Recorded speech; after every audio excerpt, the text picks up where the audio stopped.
وَإِذَا قِيلَ لَهُمْ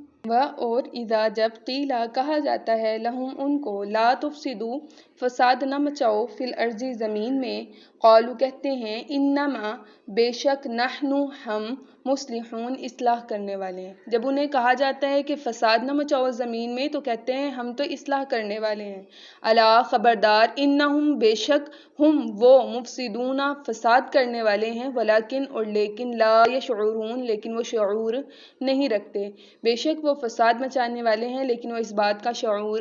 نہیں رکھتے، اس بات کو سمجھتے نہیں ہیں۔ وَإِذَا قِيلَ لَهُمْ اور جب کہا جاتا ہے لہم ان کو آمنو کہ ایمان لے آؤ، جب کہا جاتا ہے ان کو کہ ایمان لے آؤ، کما جیسا کہ آمن الناسو ایمان لے آئے الناسو یہ لوگ، الف لام کے ساتھ آ رہا ہے، خاص آ رہا ہے تو یہ الناسو سے مراد یہاں پر صحابہ کرام ہیں۔ قالو کہنے لگتے ہیں انؤمنو کیا ہم ایمان لے آئیں، کما جیسا کہ آمن السفہاء ایمان لے آئے بے وقوف۔ الا خبردار انہم ہم السفہاء بے شک وہی بے وقوف ہیں، ولکن اور لیکن لا یعلمون وہ جانتے نہیں ہیں۔ وَإِذَا لَقُوا الَّذِينَ اور جب ملاقات کرتے ہیں الَّذِينَ ان لوگوں سے آمنوا جو ایمان والے ہیں، قالوا کہتے ہیں آمنا ہم ایمان لے۔ وَإِذَا اور جب خلوا تنہائی میں ہوتے ہیں إِلَىٰ شَيَاطِینِہِمْ اپنے شیطانوں کے، قالوا کہتے ہیں اِنَّ مَعَکُمْ ہم تمہارے ساتھ ہیں، انما نحن مستہزئون بے شک نحن ہم مستہزئون مذاق کرتے ہیں، یعنی ہم مسلمانوں سے مذاق کرتے ہیں۔ اللہ یستہزئ مذاق کرتا ہے بہم ان سے، ویمدوہم اور بڑھا دیتا ہے ان کو فی طغیانہم ان کی سرکشی میں، یعمہون اور وہ اسی میں مدہوش ہیں۔ اولئک الذین یہی وہ لوگ ہیں اشتروا جنہوں نے خرید لیا ہے ضلالت گمراہی کو بالہدی ہدایت کے بدلے، فما ربحت تجارتہم پس نہیں نفع دیا تجارتہم ان کی تجارت نے، وما کانوا مہتدین اور نہ ہی وہ ہدایت پا سکے۔ اب یہ دیکھیں یہاں شروع آیات سے لے کر یہاں تک منافقین کا ذکر ہو رہا ہے، اور وہاں کہا جا رہا ہے وَإِذَا قِيلَ لَهُمْ لَا تُفْسِدُوا فِي الْأَرْضِ، یعنی جب منافقین کی پہلے بتا دیا گیا ہے کہ منافق لوگ ہیں کون، ان کی جو ان سی بیماری ہے اس کا بھی ذکر کر دیا گیا ہے، ساتھ یہ بھی بتا دیا گیا کہ ان کو دنیا میں کیا عذاب دیا جائے گا اور آخرت میں ان کا کیا عذاب دیا جائے گا۔ پھر اس کے بعد کہا گیا ہے کہ یہ یعنی ان کو کیوں دیا جا رہا ہے ایسا، ایک وجہ تو بتا دی اس وجہ سے بما کانوا یکذبون کیونکہ وہ جھوٹ بولتے ہیں، ایک تو جھوٹ بولنے کی وجہ سے انہیں یہ عذاب دیا جائے گا، اور دوسرا جو مرض ہے وہ یہ جو پورے ہم نے آیات پڑھی ہیں تقریباً 5 سے 6 آیات جو ہم نے پڑھی ہیں وَإِذَا قِيلَ لَهُمْ سے لے کر وَمَا كَانُوا مُهْتَدِينَ تک، تو یہ آیات جو ان سے یہاں بتائیں گی کہ منافقوں کو یہ اتنا سخت عذاب کیوں دیا جا رہا ہے، انہیں آخری درجے میں کیوں رکھا جا رہا ہے۔ کیونکہ دیکھیں جب انہیں کہا جاتا ہے کہ تم زمین میں فساد نہ مچاؤ، یعنی کہ اب دیکھیں وہ منافقین کا کام کیا تھا، یہیں پر آگے آیات میں آ رہا ہے یہاں سے قالوا انؤمن کما آمن السفہاء، جب یعنی انہیں ایمان لانے کا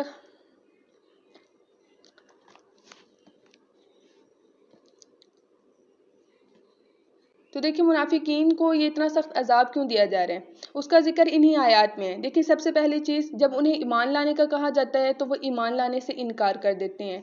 اور کہتے ہیں کہ ہم ایمان لیں، جیسے کہ یہ بے وقوف لوگ ایمان لے کر آگے، ٹھیک ہے۔ دوسری چیز جو ان کے اندر آتی ہے جب یعنی ان میں سے بعض پھر جب انہیں ڈیٹیلز دی جاتی ہیں، جب انہیں بتایا جاتا ہے ایمان کے بارے میں ریفرنس دیے جاتے ہیں تو وہ دیکھتے ہیں کہ ایمان والوں کو جون سے ہے جب جہاد کریں مال غنیمت ہاتھ آ رہی ہے تو اس طریقے سے ہمیں مال بھی مل جائے گا۔ دوسری طرف وہ دیکھتے ہیں کہ جو ان سے صحابہ کرام اور آپ علیہ الصلوۃ والسلام جو ان سے ایمان مضبوط ہونے کی وجہ سے جو ان سے ہے باقی کفار پر غالب آتے جا رہے ہیں، تو وہ یعنی دنیاوی فوائد دیکھ کر نا اپنی چاروں طرف دیکھ کر کے مسلمان جو ان سے ہیں وہ ہر طریقے سے فائدہ پا رہے ہیں، اللہ کی طرف سے ان کے ساتھ نصرت ہے، مدد ہے، تو وہ کیا کرتے ہیں بظاہری طور پر کہہ دیتے ہیں ٹھیک ہے ہم ایمان لے آئیں۔ پہلے تو وہ کیا کرتے ہیں انکار کرتے ہیں کہ ہم ایمان نہیں لے کر آتے، پہلے کیا کہہ رہے ہیں صحابہ کرام کو بے وقوف کہہ رہے ہیں۔ یہ وہ وقت ہے جب اللہ کے نبی نے کفار مکہ کو جب دعوت دی اور دعوت و تبلیغ کی کہ تم بھی ایمان لے آؤ، تو اس وقت صحابہ کمزور تھے، رسول اللہ کی جماعت اس وقت کمزور تھی، کیونکہ اس وقت آپ علیہ الصلوۃ والسلام کو صرف دعوت و تبلیغ کا کا حکم تھا، جہاد کا حکم نہیں تھا۔ تو پھر اس کے بعد جو ان سے ہے مکہ کے اندر طرح طرح کی ایذائیں دی جا رہی تھیں، تو اس وقت میں منافقین کا کیا قول تھا؟ وہ کہا کرتے تھے کہ ہم یہ ان بیوقوفوں کی طرح ایمان لے آئے، جیسے یہ ان لوگوں نے جب ایمان لے کر آئے ہیں تو پھر انہوں نے اپنے جو ان سے رشتے ہیں انہیں بھی کھو دیا، مال بھی کھو دیا، ان کی عزت اور اکرام بھی نہیں رہا، یعنی دنیاوی اغراض دیکھ کر۔ اور پھر جب ہجرت مدینہ کے بعد مسلمانوں کو فتح پاتے ہوئے دیکھا ہے تو پھر ان میں سے بعض ایمان لے آئے۔ جب ایمان لے کر آئے ہیں تو پھر کیا کرتے تھے جی، ان کا دوسرا فعل جو ان سے ہے وہ یہ ہوا کرتا تھا کہ جب ملاقات کرتے تھے ایمان والوں سے تو کہتے تھے ہم تو مومن ہیں، اور جیسے ہی وہ اپنے شیطانوں کے پاس، شیطانوں سے یہاں مراد ان کے سردار ہیں، یعنی کہ وہی تمام لوگ جن کے ساتھ مل کر یہ کفر، جو شیاطین سے مراد یہاں پر تمام کفار ہیں، یعنی جن سے جب ملاقات کرتے تھے تو انہیں بھی خوش رکھتے تھے کہ ہم تو یعنی بظاہری طور پر مسلمان ہیں لیکن اندر سے ہم تمہارے ساتھ ہیں اور ہم تمہاری مدد کرنے والے ہیں، اگر ہم کسی جہاد میں ان کے ساتھ شریک ہوئے تب بھی ہم نے تمہارا ہی ساتھ دینا اور ہم مسلمانوں کو جڑیں درمیان سے کاٹیں گے، ٹھیک ہے۔ تو یہی وجہ ہے کہ اللہ پاک نے ان کے لیے اتنا سخت عذاب تیار کیا ہوا ہے۔ تو اب یہاں پر اس پوری آیات میں یہی آ رہا ہے کہ انہیں جب کہا جاتا ہے نا کہ ہم فساد نہ مچاؤ زمین میں، تو کہتے ہیں ہم تو فساد نہیں مچانے والے، ہم تو اصلاح کرنے والے ہیں، کیونکہ ہم تو مسلمان ہیں، اور تمہیں پتہ ہی ہے کہ جو مسلمان ہوتے ہیں، مومن ہوتے ہیں، وہ فساد نہیں مچا رہے ہوتے ہیں۔ پھر اس کے بعد ان کا راز کھولا گیا، الا انہم المفسدون ولکن لا یشعرون، اور بے شک یہ فسادی ہیں لیکن یہ بات جانتے نہیں ہیں، یعنی یہ بظاہر تو یہ ظاہر کر رہے ہیں نا کہ ہم لوگ مومن ہیں لیکن یہ مومن نہیں ہے، اور جب انہیں کہا جاتا ہے کہ ایمان لے آؤ تو یہ کہتے ہیں ہم ایمان لے آئے، جیسا کہ ایمان لے آئے یہ بیوقوف، الا انہم هم السفہاء ولکن لا یعلمون، خبردار بے شک یہ بیوقوف ہیں لیکن وہ یہ بات جانتے نہیں ہیں۔ اور جب ان کو کہا جاتا ہے کہ ایمان لے آؤ، اور وَإِذَا لَقُوا الَّذِينَ، اور جب ملاقات کرتے ہیں ان لوگوں سے جو ایمان والے ہیں، قالوا کہتے ہیں آمنا، ہم ایمان لے، اور جب تنہائی میں ہوتے ہیں اپنے شیطانوں کے پاس تو کہتے ہیں ہم تمہارے ساتھ ہیں، اور بے شک ہم تم مسلمانوں کے ساتھ مذاق کرتے ہیں۔ پھر اللہ پاک فرما رہے ہیں اللہ ان سے مذاق کرتا ہے۔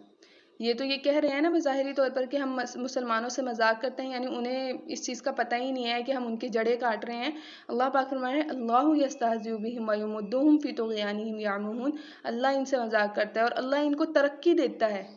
کس چیز میں؟ نفاق میں،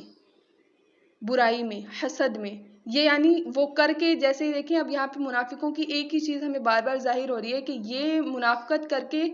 بالکل خوش ہیں، ان کو ذرا سا بھی اس چیز کی ریگریٹ نہیں ہے، انہیں ذرا سا بھی اس چیز کا افسوس نہیں ہے کہ ہم کیا کر رہے ہیں، کہ ہم کسی دنیاوی معاملے میں بھی اور دینی معاملے میں بھی ہم کسی کو نقصان پہنچا رہے ہیں، یہ اس چیز پر مطمئن ہے کہ جو ہم کر رہے ہیں بالکل ٹھیک کر رہے ہیں۔ پھر اللہ پاک فرما رہے ہیں کہ ہم ان کو اس چیز میں اور مزید ترقی دے دیتے ہیں، فی طغیانہم، اور یہ اپنی سرکشی میں یعمہون، بڑھتے ہی چلے جاتے ہیں، یہ اپنی سرکشی میں بڑھتے ہی چلے جاتے ہیں۔ اولئک الذین، پھر اللہ پاک نے فرمایا یہ وہ لوگ ہیں جنہوں نے جو اپنا کاروبار کیا ہے نا، انہوں نے اس کاروبار میں ضلالۃ بالہدیٰ، گمراہی کو خریدا ہے ہدایت کے بدلے، انہوں نے اپنی ہدایت دے دی، کیونکہ اللہ تبارک و تعالیٰ نے تو ان کے لیے ہدایت کے راستے کھول دیے تھے نا، ان کو رسول اللہ کے ساتھ بٹھا دیا، صحابہ کے ساتھ بٹھا دیا، اہل بیت کے ساتھ یہ بیٹھے ہیں، تمام صحابہ کے ساتھ بیٹھ کر علم دین سیکھ رہے ہیں، رسول اللہ کی بات کو سن رہے ہیں، لیکن پھر بھی انہوں نے کیا کیا، اس ہدایت کو ان کافروں کے پاس جا کر بیچ دیا۔ ہمارا بھی حد تجارت، ان سے نفع نہیں دے گی ان کی تجارت ان کو۔ دیکھیں انسان تجارت کرتے ہیں، دنیا میں کوئی بھی کاروبار کر رہے ہیں، وہ کس لیے کر رہے ہوتے ہیں؟ نفع کے لیے کر رہے ہوتے ہیں کہ ہمارے ہاتھ بھی کیا ہے، کچھ نفع آئے۔ تو اللہ پاک فرما رہے ہیں کہ جو انہوں نے تجارت کی ہے نا، وہ انہیں نفع نہیں دے گی، نہ دنیا میں نفع دے گی اور نہ ہی آخرت میں دے گی، وما کانوا مہتدین، اور نہ ہی یہ ہدایت پائیں گے، انہیں ہدایت بھی نہیں ملے گی۔ تو کتنا برا کیا ہے انہوں نے اپنے ساتھ۔ تو دیکھیں منافق انسان کو ہمیشہ نا نفاق سے بچنا چاہیے، نفاق سے انسان کو بہت زیادہ بچنا چاہیے۔ یہ ہم نے آیات پڑھی ہیں اس وقت کے منافقین کے بارے میں، ہم جب پڑھتے ہیں نا قرآن پاک تو ہم ہر وقت نا بس پہلے صحابہ، جہاں پر جو ان کی نعمتوں کا ذکر آ رہا ہوتا ہے، جہاں پر اللہ کی برکتوں کا ذکر آ رہا ہوتا ہے، وہاں تو ہم اپنے بارے میں سوچ لیتے ہیں کہ ہاں ہاں ہمارے لیے بھی یہ جنت ہوگی، ہمارے لیے بھی، لیکن جہاں کافرین کا ذکر ہوتا ہے، جہاں منافقین کا ذکر ہوتا ہے، ہم اپنے آپ کو اس والی جگہ پر کھڑا کر کے نہیں دیکھتے۔ کیا ہم نے اپنے ایمان کو قرآن پر پیش کر کے دیکھا ہے؟ کیا ہمارا ایمان ان تینوں کیٹیگری میں سے کس کیٹیگری میں فال کرتا ہے؟ کیا ہمارا ایمان ایسا ہے جو متقین لوگوں کا ہے؟ اگر ہم سچے دل سے اپنے آپ سے اس بارے میں سوال کریں تو ہمیں کہیں نہ کہیں کمی ضرور ملے گی، کہیں نہ کہیں کیا بہت زیادہ ہی کمی ملے گی۔ پھر ہم کافرین کی طرف اپنے آپ کو رکھ کے دیکھیں تو ہماری ایک عادت جو ان سی ہے وہ کافرین سے بھی جا ملے گی۔ اور اگر ہم منافقین پر اپنے حال کو پیش کر کے دیکھیں تو آج کا جو معاشرہ جس میں ہم سانس لے رہے ہیں، جس میں ہم جی رہے ہیں، اس میں ہم بہت سے کام ایسے کر رہے ہیں جو منافقین کے تھے۔ ہم یہی تو کرتے ہیں، ادھر کی بات ادھر کر دینا۔ یہاں پر ان کے بارے میں صاف آیا وَإِذَا قِيلَ لَهُمْ لَا تُفْسِدُوا فِي الْأَرْضِ، انہیں کہا جاتا ہے زمین میں فساد نہ مچاؤ۔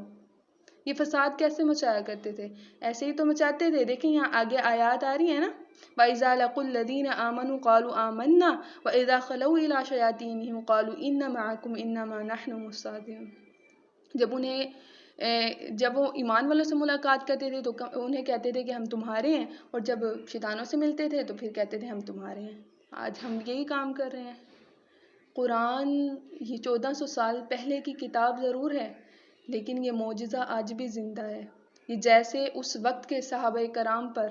نازل ہوا تھا، ان کے بارے میں نازل ہوا تھا، ان کے لیے احکامات آئے تھے، اس کے احکامات آج ہمارے لیے بھی ویسے ہی ہیں۔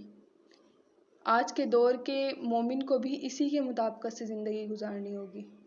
تو ہم دیکھیں ہم کتنی چیزیں ایسی ہیں جو ہم منافقت کی کر رہے ہیں، کتنے گھروں کے اندر ہم لڑائی کا سبب بھی بن جاتے ہیں، کہیں پر ہم چھوٹی سی بات کر دیتے ہیں، جھوٹ بول دیتے ہیں، چھوٹی چھوٹی بات پر جھوٹ بول دیتے ہیں۔ یہ منافقوں کا طرز عمل ہے، یہ مومن کا طرز عمل نہیں ہے۔ منافق جھوٹ بولنے والا ہوتا ہے۔ آپ علیہ الصلوۃ والسلام نے فرمایا کہ مومن جو ان سا ہے نا وہ جھوٹ نہیں بول سکتا، اور نہ ہی وہ وعدہ خلافی کر سکتا ہے۔ آج ہمیں دونوں باتیں پائی جاتی ہیں، ہم وعدے کرتے ہیں، وعدے توڑ دیتے ہیں، چاہے چھوٹی چیز کا وعدہ ہو۔ آپ علیہ الصلوۃ والسلام نے یہ تو نہیں فرمایا کہ جو بڑے بڑے وعدے کرتا ہے اور پھر توڑ دیتا ہے، نہیں، چھوٹا سا وعدہ بھی ہو۔ اور جھوٹ بولنا بہت عام ہو گیا ہمارے اندر۔ تو انشاءاللہ یہ قرآن جو ہم سیکھ رہے ہیں، دیکھیں یہ سکھانے کی نیت سے میں یہاں نہیں بیٹھی، میں خود سیکھنے کی نیت سے بیٹھی ہوں۔